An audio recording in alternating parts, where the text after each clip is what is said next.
Teman-teman, hari ini saya akan membahas rangkuman saya tentang akuntansi pemerintah, sektor publik, pembukuan tunggal dan berpasangan. Yang pertama ada organisasi sektor publik. Yang pertama, definisi sektor publik. Menurut Mardiasmo, dipandang dari sudut ekonomi, sektor publik sering didefinisikan sebagai suatu entitas yang aktivitasnya berhubungan dengan penyediaan barang jasa. Adapun menurut Indra Bastian, sektor publik disebut bidang membicarakan metode manajemen negara. Yang kedua ada persamaan sektor publik dan sektor swasta. Persamaan sifat dan karakteristik tersebut ada dalam beberapa bagian seperti sistem ekonomi negara menghadapi masalah kelangkaan sumber daya alam yang terbatas, pola pengendalian manajemen keuangan yang membentuk informasi yang ada menghasilkan produk yang sama, dan kedua sektor ini diatur oleh peraturan perundangan dan ketentuan hukum lain. Yang ketiga, perbedaan sektor publik dan swasta. Perbedaan yang dimiliki sektor publik dan swasta yaitu dalam bentuk tujuan organisasi, sumber pendanaan, pertanggungjawaban, struktur organisasi, karakteristik, anggaran, dan sistem akuntansi. Yang keempat, komponen lingkungan sektor publik. Yang pertama, faktor ekonomi meliputi pertumbuhan, tingkat inflasi, tingkat tenaga kerja, nilai tukar mata uang, dan lain-lain. Yang kedua, faktor politik meliputi hubungan negara dengan masyarakat, legitimasi pemerintah, tipe raja yang berkuasa, ideologi, dan lain-lain. Yang ketiga, faktor kultural meliputi keragaman suku, ras, dan budaya, dan lain-lain. Empat, demografi meliputi pertumbuhan penduduk, usia penduduk, migrasi, tingkat kesehatan. B. Ruang lingkup akuntansi pemerintah. Yang pertama, pengertian umum. Yang pertama itu, pemerintah pusat adalah Presiden Republik Indonesia yang memegang kekuasaan pemerintah Republik Indonesia. Dua itu, standar akuntansi pemerintah adalah prinsip-prinsip akuntansi yang diterapkan dalam menyusun dan menyajikan laporan keuangan pemerintah. Yang ketiga, kerangka konseptual akuntansi pemerintah adalah konsep dasar penyusunan dan pengembangan standar akuntansi pemerintah. Yang keempat, SAP berbasis akrual adalah SAP mengakui pendapat, beban, aset, utang, ekuitas dalam pelaporan finansial berbasis akrual. Yang kelima, SAP berbasis kas menuju akrual adalah SAP yang mengakui pendapat, belanja, dan pembiayaan berbasis kas serta mengakui aset, utang, dan ekuitas yang berbasis akrual. Yang keenam, sistem akuntansi pemerintah adalah rangkaian sistematik reproducer, penyelenggara, peralatan, dan elemen lain untuk mewujudkan fungsi akuntansi. Yang selanjutnya ada struktur pemerintah daerah. Berdasarkan Permendagri nomor 64 tahun 2013, pemerintah daerah adalah pemerintah provinsi dan pemerintah kota atau kabupaten. Struktur pemerintah meliputi sebagai berikut. 1. Pemisahan kekuasaan. Pihak eksekutif menyusun anggaran, selanjutnya disampaikan kepada pihak legislatif untuk mendapatkan persetujuan. Yang kedua, sistem pemerintah otonomi. 3 lingkup pemerintah di Indonesia yaitu pemerintah pusat, pemerintah provinsi, dan kota atau kabupaten. Yang ketiga, pengaruh proses politik dilaksanakan untuk mewujudkan keseimbangan rakyat dan keseimbangan fiskal. Yang keempat, pembayaran pajak dan pelayanan pemerintah. Efisiensi pelayanan yang diberikan pemerintah dibandingkan dengan pungutan yang digunakan untuk pelayanan tersebut sulit diukur karena pembiayaan pajak merupakan iuran yang bersifat memaksa. Selanjutnya ada akuntansi pemerintah. Berdasarkan Permendagri nomor 64 tahun 2013, akuntansi adalah proses identifikasi, pencatatan, pengukuran, pengklasifikasian, pengiktisaran transaksi dan kejadian keuangan, penyajian laporan serta penginterpretasian atau hasilnya. Adapun akuntansi pemerintah menurut para ahli berikut, seperti 1. Menurut Refsir Bond Baspir, akuntansi pemerintah merupakan bidang akuntansi yang berkaitan dengan lembaga pemerintah dan lembaga-lembaga bertujuan untuk tidak menjadi laba. Menurut Abdul Halim, akuntansi pemerintah adalah sebuah kegiatan dalam rangka menyediakan informasi kuantitatif terutama yang bersifat keuangan dan entitas pemerintah untuk pengambilan keputusan ekonomi. Selanjutnya, karakteristik akuntansi pemerintah. Karakteristik akuntansi pemerintah lain, pemerintah tidak berorientasi laba. Pemerintah membuka anggaran. Dalam akuntansi pemerintah dimungkinkan menggunakan lebih dari satu jenis dana. Akuntansi pemerintah akan membukukan pengeluaran modal. Akuntansi pemerintah bersifat kaku.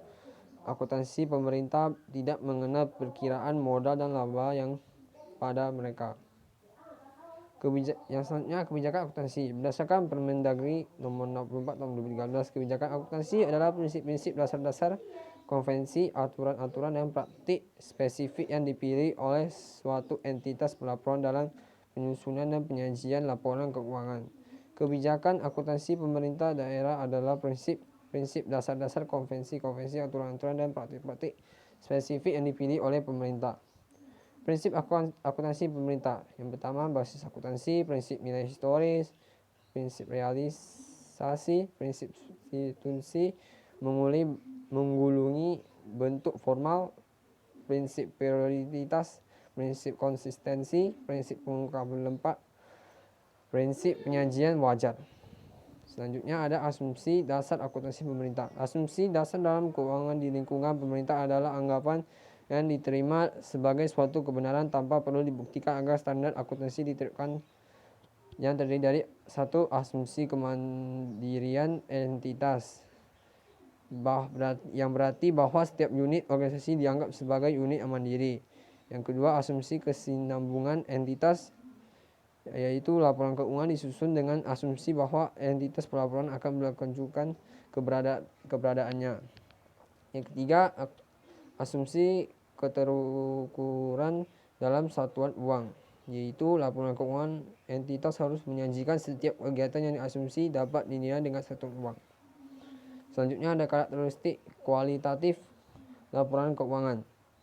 Kriteria kualitatif laporan keuangan adalah ukuran normatif yang perlu diwujud dalam informasi akuntansi sehingga dapat memenuhi tujuannya.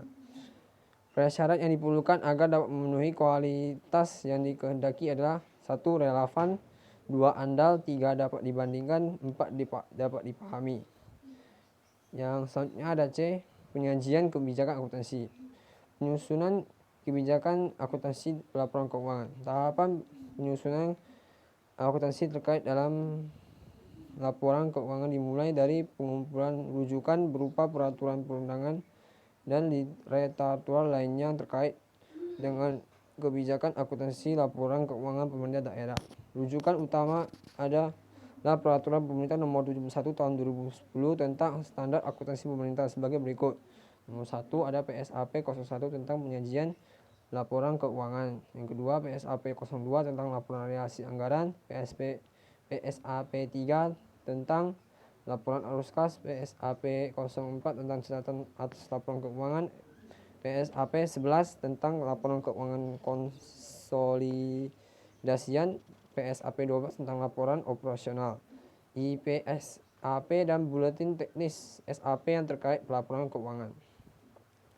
Dan yang selanjutnya ada penyusunan kebijakan akuntansi akun. Tahap penyusunan kebijakan akuntansi terkait akun dimulai dan mempelajari SAP khususnya pernyataan terkait akun. Sebagai rujukan utama adalah Peraturan Pemerintah Nomor 21 Tahun 2010 tentang Standar Akuntansi Pemerintah sebagai berikut. PSAP 05 tentang akuntansi persediaan, PSAP 06 tentang akuntansi investasi, PSAP 07 tentang aset tetap, PSAP 08 tentang akuntansi konstruksi dan pekerjaan, PSAP 09 tentang akuntansi kewajiban, PSAP 10 tentang koreksi kesalahan, perubahan kebijakan akuntansi, perubahan estimasi akuntansi dan operasi yang tidak dilanjutkan. 7. IPSAP dan buletin teknis SAP terkait akun.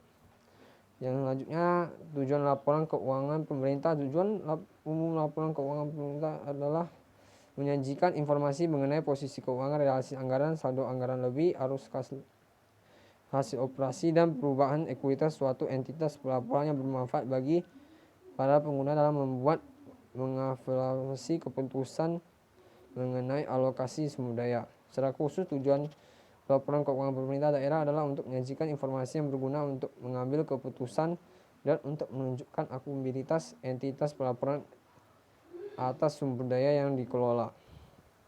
Peranan laporan keuangan pemerintah. Setiap entitas pelaporan mempunyai kewajiban untuk melaporkan upaya yang telah dilakukan setelah hasil yang dicapai dalam pelaksanaan kegiatan secara sistematis dan terstruktur pada suatu periode pelaporan untuk kepentingan. Peranan pelaporan keuangan pemerintah mencakup hal-hal sebagai berikut.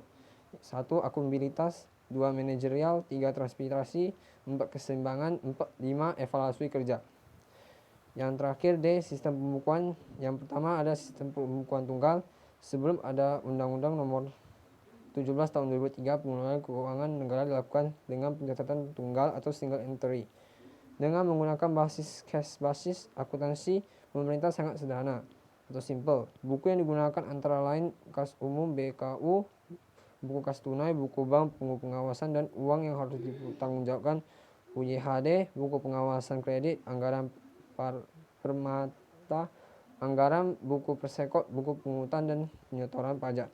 Pembukuan pasangan atau double entry tata buku berpasangan double entry yaitu pencatatan debit dan kredit. Sejak digunakan sistem buku berpasangan, setiap pencatatan harus dianalisis terlebih dahulu. Rasionalnya, setiap transaksi akan mempengaruhi persamaan akuntansi baik sisi debit dan sisi kredit. Tata buku berpasangan ini akan mencatat setiap transaksi di dua buku yang berbeda. Dan sekian atas perhatian Anda dan penjelasan saya tentang rangkuman ini. Jika ada salah kata, mohon maaf. Dari saya, Jovianto. Terima kasih.